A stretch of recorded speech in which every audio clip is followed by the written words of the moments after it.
रही है। आप सबने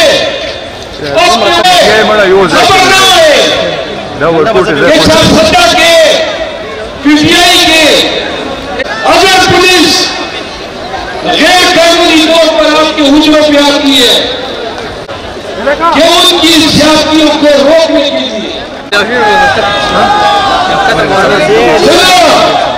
ये वक्त बार नहीं आएगा। बड़ा सफर किया कि शायद इनकी अकल टिकाने आएगी।